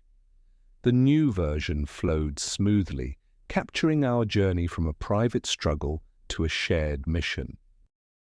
2 hours later, we disembarked at Logan International Airport in Boston. The air was cooler, scented with distant harbor salt. I hailed a taxi and gave the driver directions to the Hyatt Regency by the waterfront, our home for the gala weekend. The city thrummed with energy, cyclists weaving through traffic, joggers along the esplanade, and glass towers reflecting the afternoon sun. Leo pressed his forehead against the taxi window, mesmerized. "This place is huge," he whispered. At the hotel, we checked in and received our room key, a sleek electronic card emblazoned with the conference logo. We rode the elevator to the 12th floor and uncovered a spacious suite overlooking Boston Harbor. I walked Leo to the window where he stared at the docks and ferries below. "Can we go explore after the gala?" he asked. I smiled. "Absolutely. We'll have Sunday free to roam." We unpacked separately. I hung my blazer and arranged my dress shoes by the closet. Leo organized his crayons on the desk. Then we freshened up and headed downstairs to the hotel's docking area, where a small reception welcomed award nominees. Glass doors slid open onto a terrace overlooking the water. I spotted familiar faces, colleagues from Radiant Wave, environmental advocates, and other finalists. I introduced Leo as my chief inspiration, and he shyly waved at each new acquaintance. I felt a swell of pride watching him navigate the room with confidence. At 7 that evening, the gala commenced in the grand ballroom. Crystal chandeliers cast a warm glow over round tables draped in white linen. We took our seats at the Radiant Wave table, complete with a place card bearing my name. Leo twirled his fork in mock seriousness, testing the water glass. I patted his shoulder. "Remember our mantra, every act of kindness matters." He nodded solemnly, then grinned. Dinner unfolded in courses, a delicate salad of mixed greens and candied nuts, followed by pan-seared salmon with lemon basil emulsion, and finally a trio of seasonal fruit tartlets. Throughout, I glanced at Leo, wondering if he felt the same blend of excitement and nerves that stirred within me. When dessert plates cleared, the award presentation began, a series of slide reels showcasing each project's impact. When Radiant Wave's Ocean Insight dashboard appeared on the giant screen, accompanied by narration and footage of beach cleanups, the audience erupted in applause. Leo's eyes darted between the screen and me. I mouthed, "We did it," to him. His smile lit up the room. After all 5 finalists were introduced, the host invited us to stand together on stage for the announcement. I stood beside Dr. Ng and our lead engineer, a sense of solidarity coursing through me. The presenter opened the envelope and paused for effect. "And the Global Sustainability Award goes to Radiant Wave Technologies for empowering communities and protecting our oceans." The room exploded in cheers. I felt Leo tug at my hand, his small fingers trembling with excitement. We embraced on stage, the world's cameras flashing around us. Walking off the stage, trophy in hand, I lifted Leo onto my shoulders. His laughter echoed above the applause. In that moment, beneath the sparkle of chandeliers and the hum of celebration, I realized that our greatest victory was not this gilded accolade, but the journey we'd shared, from a lonely struggle for self-worth to a global cause fueled by compassion, courage, and an unbreakable bond between father and son. And as we lifted our glasses of sparkling cider in a quiet corner of the ballroom, I whispered to Leo, "To every small act that became something extraordinary." He clinked his glass against mine and said, "To us." The morning after the awards gala dawned clear and crystalline, as if Boston itself had scrubbed away any lingering clouds of doubt. I awoke to the soft hum of traffic below our suite window and found Leo still curled in slumber, Athena tucked beneath his arm. I slipped quietly from the bed and brewed a small pot of jasmine tea, its floral aroma a gentle invitation to reflection. I carried the steaming cup onto the balcony and gazed out at the harbour, the ferries weaving silver ribbons across the water. In that moment, I felt a profound gratitude for the path we had walked. In every boundary set, every code written, every leaf raked in service of a dream that had transcended our little corner of Maine. Back inside, I packed the award statuette carefully into a protective sleeve I had purchased the night before, ensuring it would survive the journey home. Then I climbed back into bed beside Leo, who stirred at my voice. "Big day," I whispered, kissing his temple. He opened one eye and offered a lazy smile.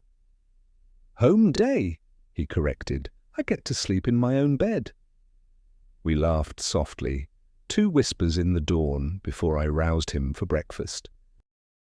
Together we ate buttered toast and fresh berries, planning our return itinerary, a midday flight, a visit to Radiant Wave's Boston office to express thanks, and a quiet evening drive home through forested highways. By midday, we navigated Logan's bustling terminal. The trophy swung gently at my side like a secret triumph.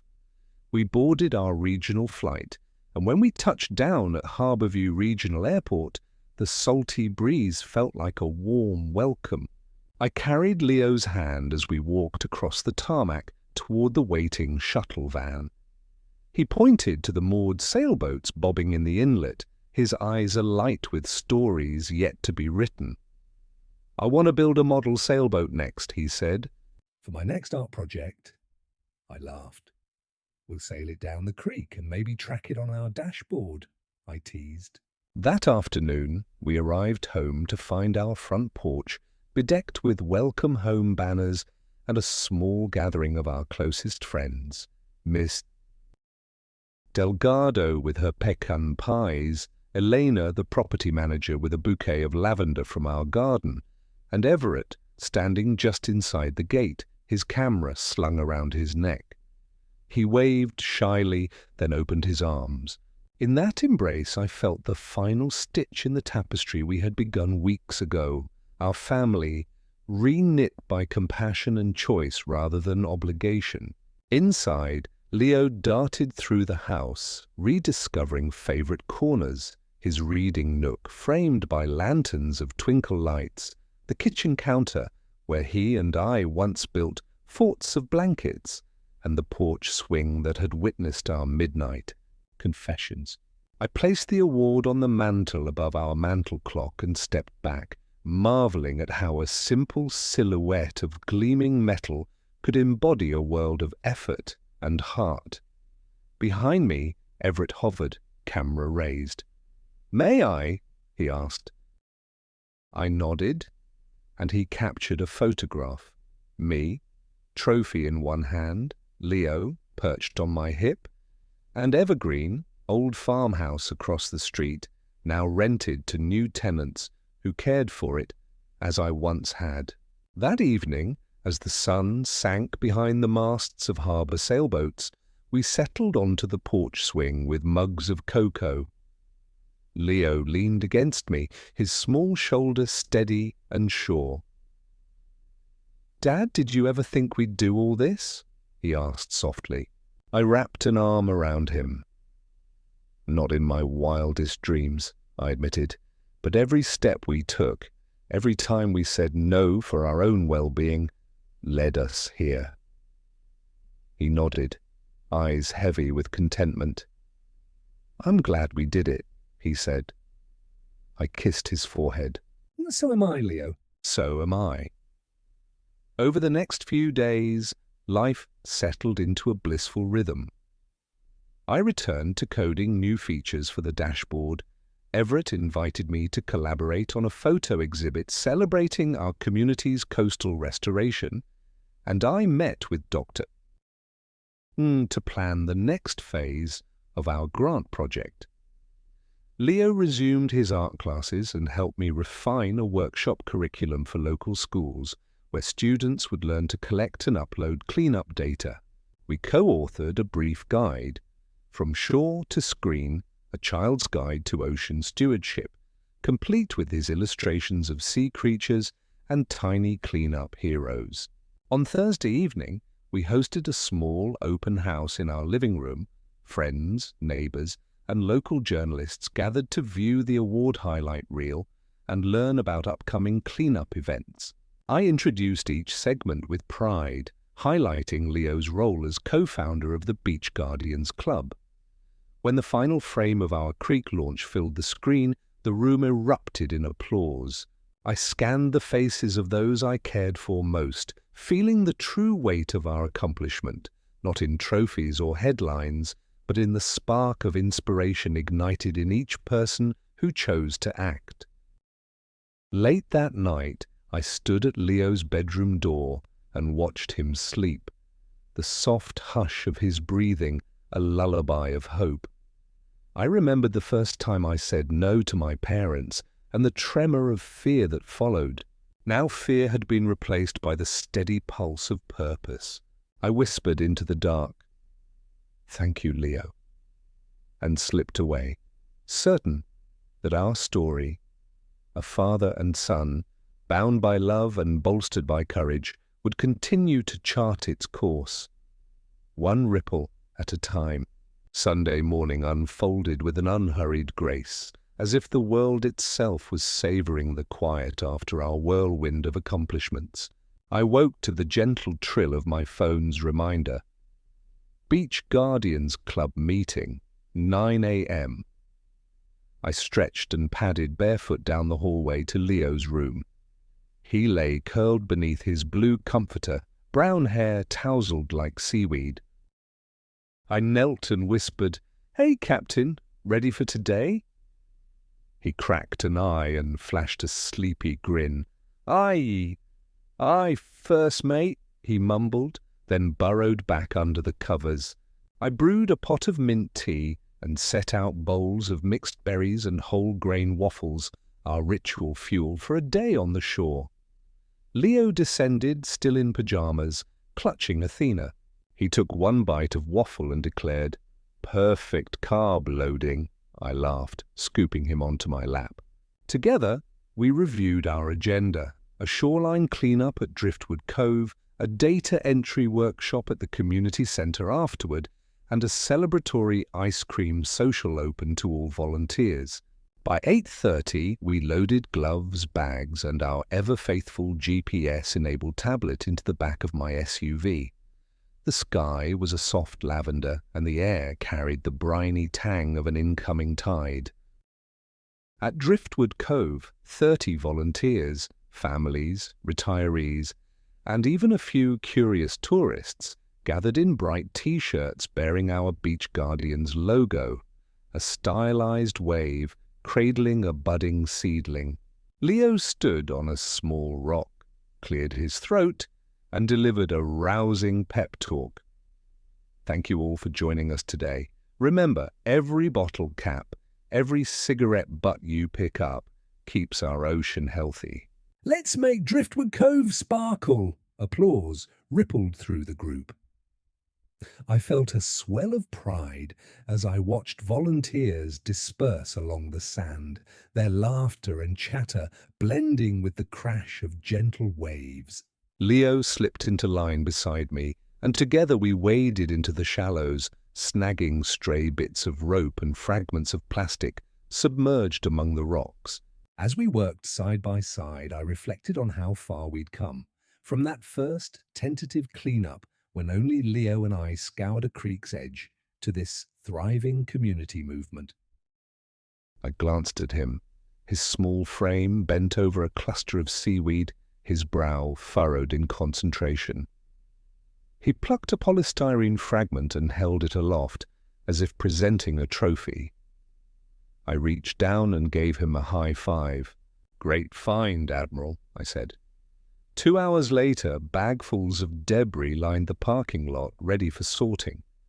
We helped volunteers log each item into the tablet, which automatically uploaded the data to the Ocean Insight dashboard. Parents marveled at the live map, watching cleanup pins light up across New England, California, and soon Europe, our pilot partners having joined the network. A teacher from the local middle school peeked over our shoulders and exclaimed, "My students will love this." It turns cleanup into real science.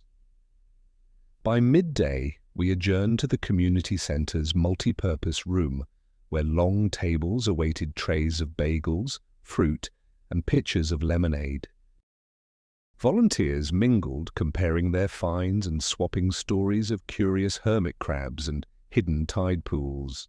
I seized a quiet moment to update the dashboard's interface, adding a new filter for volunteer-reported wildlife observations, an idea born of Leo's fascination with cataloguing shells and starfish the week before. After the workshop, we set out bowls of ice cream, vanilla, strawberry, and chocolate, with toppings, sprinkles, chopped nuts, and chocolate chips. Leo manned the toppings bar, dutifully advising each child, Less sprinkles makes the planet happy, which drew giggles and exaggerated nods. I served cones, watching sticky-faced smiles blossom across every volunteer. As the sun dipped toward the horizon, casting a warm glow over Driftwood Cove's dunes, the last of our helpers packed up. I handed Leo a certificate I had printed, Honorary Guardian of the Coast, glued to cardboard and framed in blue construction paper. His eyes lit up as I pinned it to his shirt. "You earned this, Leo," I said, voice thick with emotion. He beamed and hugged me tightly.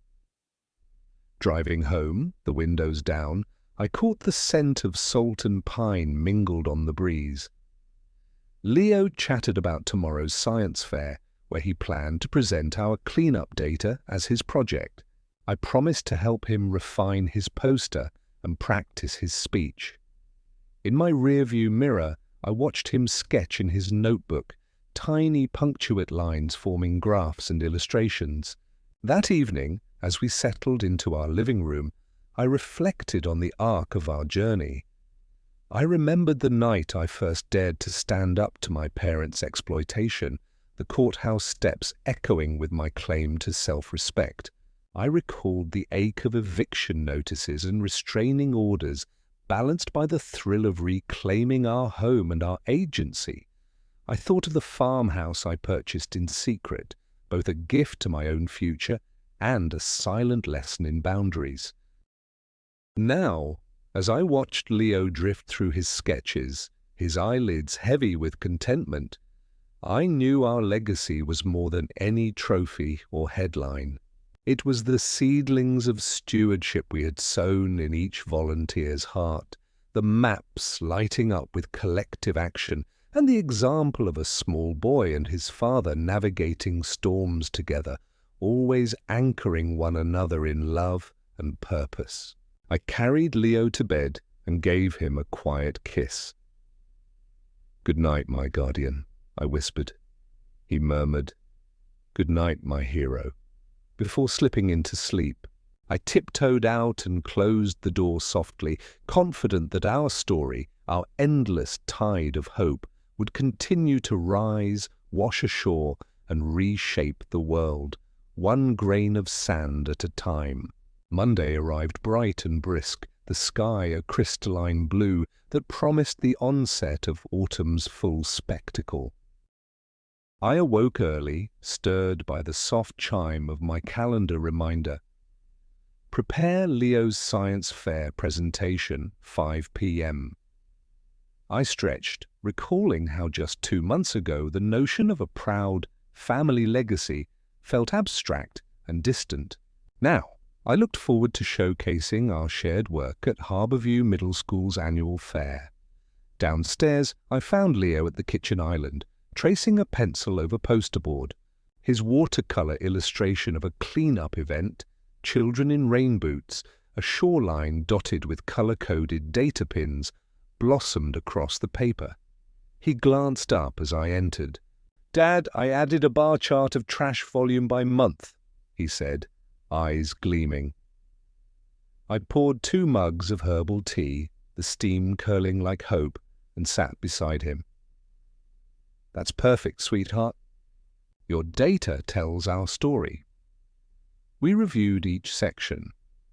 Introduction, where Leo would explain the Beach Guardians Club's founding, methodology, detailing our GPS-tagged cleanup approach, results, showing the dashboard's live map, lighting up with volunteer pins, and conclusion, a call to action for classmates to join future events. Each slide he spoke about demonstrated not just scientific rigor, but compassion, how a single piece of trash removed equated to a small victory for marine life. I gently suggested he practice emphasizing the why behind the numbers, why a microplastic fragment could harm an entire ecosystem. He nodded, scribbling notes. After packing our art supplies and laptop into a messenger bag, we drove the familiar road to the school. The maple trees flanked our path like sentinels of change, their leaves beginning to burn orangey red. At the gymnasium-turned-exhibition hall, rows of tri-fold science boards lined the perimeter, each flanked by eager students and proud parents. I helped Leo set up his station, his poster board on the easel, laptop playing a loop of our dashboard's interface on a small monitor, and a bowl of laminated clean-up challenge cards for visitors. As the fair commenced, I hovered nearby, heart thumping with pride. Leo greeted each passerby with a confident smile and a clear opening line. "Hello, would you like to learn how small actions can protect our oceans?" His enthusiasm was infectious. One student, a tall 8th grader named Maya, examined his chart. "So you guys removed over 200 items this month?" she asked, brows raised. Leo nodded. "And that reduced plastic density by 10%, which means fewer toxins for fish larvae." Maya's eyes widened. "That's amazing. I want to join the next cleanup." Parents approached to congratulate him, and teachers marveled at his combination of science and social purpose. I listened as he explained how our father-son partnership had grown into a community movement connected across 3 continents. When a local news reporter arrived with a camera crew, Leo switched seamlessly into demo mode, guiding them through the tablet's real-time map and inviting them to try marking a cleanup point themselves. I stood back, tears of pride pricking my eyes, knowing that his gentle leadership had outshone any accolade I'd ever received. Around midday, our principal, Mr. Green, stopped by.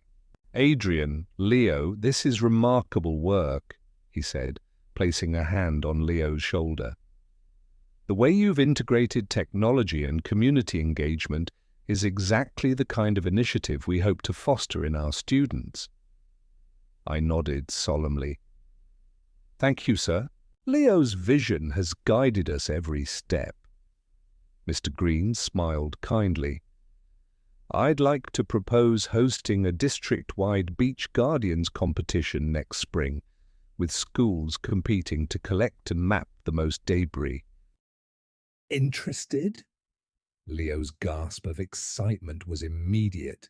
"Yes, please," he exclaimed.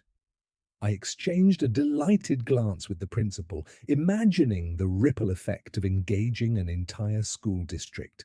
As the fair wound down, Leo carefully packed his supplies while I organized feedback forms and volunteer sign-up sheets. When the last group had filed through his station, he turned to me with a satisfied grin. "We did it, Dad." I swept him into a hug. "We always do, Leo."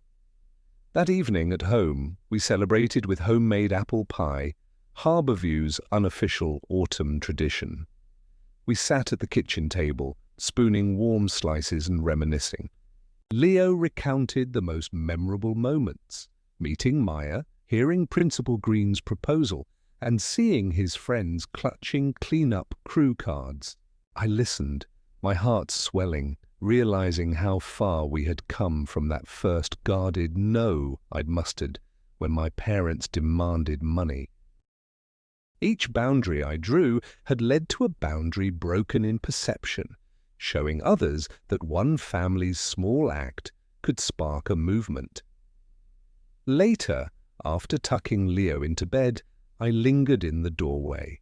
His dreams of sailboats and beach cleanups would guide him into adulthood with purpose and empathy.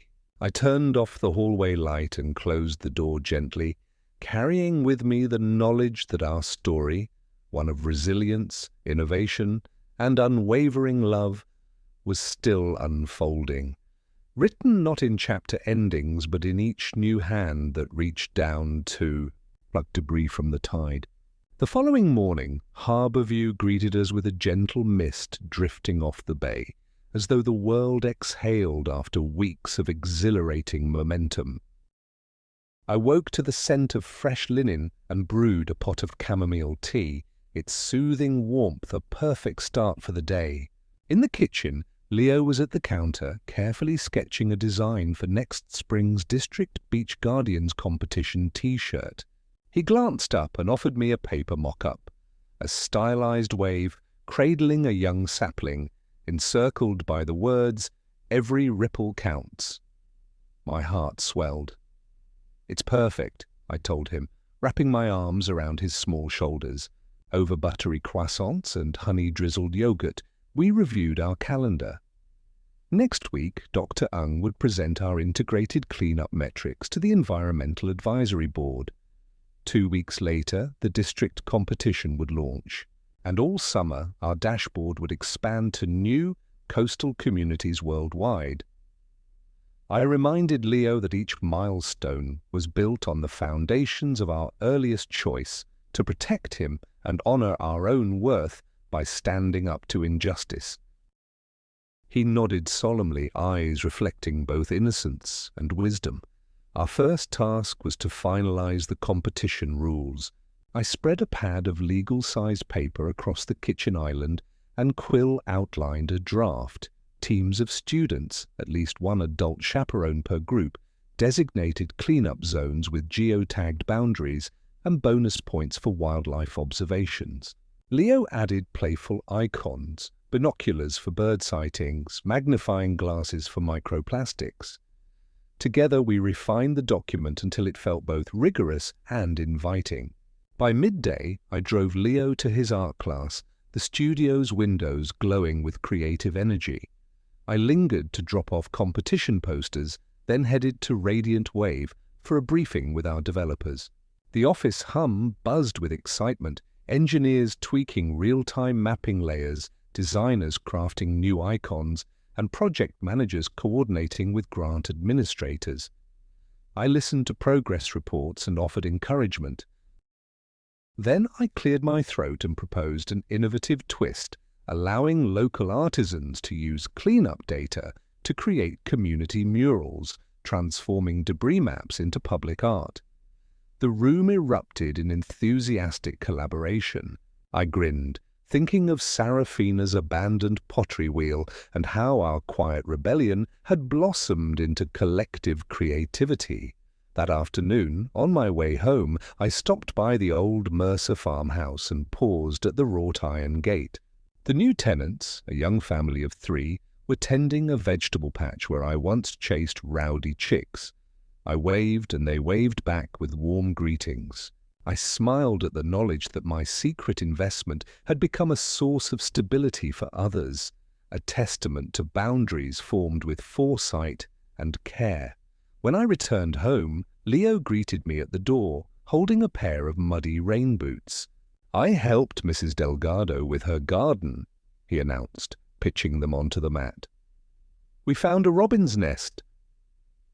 He described the tiny eggs nestled among tender shoots, his voice brimming with wonder.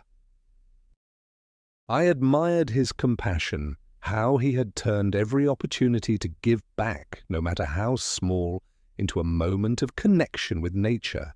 In the evening, we settled into our living room for a special father-son ritual, crafting thank-you cards for our Beach Guardians Club volunteers. I folded crisp cardstock, and Leo glued on pressed wildflowers from our lavender bushes. Each card carried a handwritten note of gratitude, reminding recipients that their efforts mattered in the grand tapestry of ocean conservation. We paused after each card to share a high five and a sip of pear ginger tea, chuckling over the soupçon of spicy ginger on our tongues. Later, as Leo brushed his teeth, I reviewed the week ahead. A community painting day for the mural artists inspired by cleanup data, a feature article due in the local newspaper, and the district competition launch assembly at the middle school gym.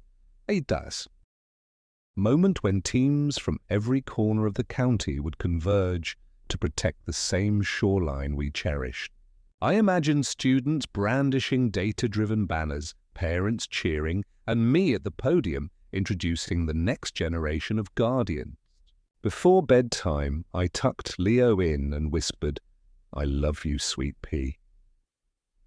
He curled into me and replied, I love you more than the ocean is wide. I kissed his forehead and paused, letting his words linger. In that simple exchange lay the essence of our journey. Love expansive enough to encompass every wave, every challenge, every triumph. I left his room and gazed at the trophy on our mantel, a gleaming symbol of global recognition. Yet it was dwarfed by the framed sketches, dusty rain boots, and weathered gloves that lined our entryway, artifacts of countless cleanups, collaborations, and quiet acts of defiance against neglect. I realized our truest legacy would not be the award itself, but the generations of guardians who would follow, guided by data and driven by compassion. That night, I sat on the porch swing, wrapped in a soft wool blanket, and listened to the ceaseless lullaby of the waves. The moon cast a silver path across the water, inviting us to chart new courses. I closed my eyes and let gratitude wash over me for the choices that shaped my destiny, for the courage that refused to be silenced, and for the light of one small child who taught the world how to care. And as Harborview slumbered beneath the tide-kissed sky, I knew that our story, born in struggle and forged in love, would continue to ripple outward, sowing seeds of change in every shore it touched, one heartbeat at a time.